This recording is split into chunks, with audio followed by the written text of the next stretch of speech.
আজকে দেখিয়ে দিয়েছেন যে ঢাকার জোর কতটুকু। দুইজন ছাত্র প্রতিনিধি রয়েছেন, তাদের পদত্যাগ না হওয়া পর্যন্ত এই আন্দোলন শেষ হবে না। চলমান রাজনৈতিক সংকটে প্রধান উপদেষ্টা অধ্যাপক ডক্টর মোহাম্মদ ইউনূসের পাশে দাঁড়ানোর প্রয়োজন হলে একসঙ্গে দেশে ফেরার ঘোষণা দিয়েছেন জনপ্রিয় অনলাইন অ্যাক্টিভিস্ট ও ইউটিউবার পিনাকি ভট্টাচার্য।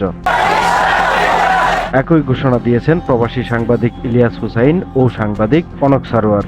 আওয়ামী লীগকে ভঙ্গ দেওয়া হবে। বাংলাদেশের চলমান রাজনৈতিক সংকট এবং অধ্যাপক ডক্টর মোহাম্মদ ইউনূসের পদত্যাগ ঘিরে গুঞ্জনের প্রেক্ষাপটে এই ঘোষণা দেন তারা।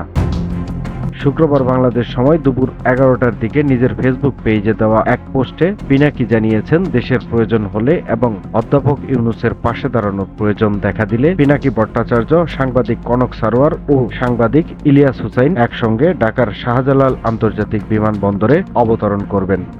ডক্টর ইউনূস একই বার্তা দিয়েছেন প্রবাসী সাংবাদিক ইলিয়াস হুসাইন। তিনিও পিনাকির দেওয়া ফেসবুক কার্ডটি নিজের ভেরিফাইড ফেসবুক পেজ থেকে শেয়ার করে লিখেছেন ইনশাল্লাহ। কনক সারোয়ার একই পোস্টারটি শেয়ার করে লিখেছেন ইনশাল্লাহ, প্রিয় স্বদেশ মাতৃভূমি। ডক্টর ইউনূসকে আসসালামু আলাইকুম। সময়ের কলম, নিউজ ডেস্ক।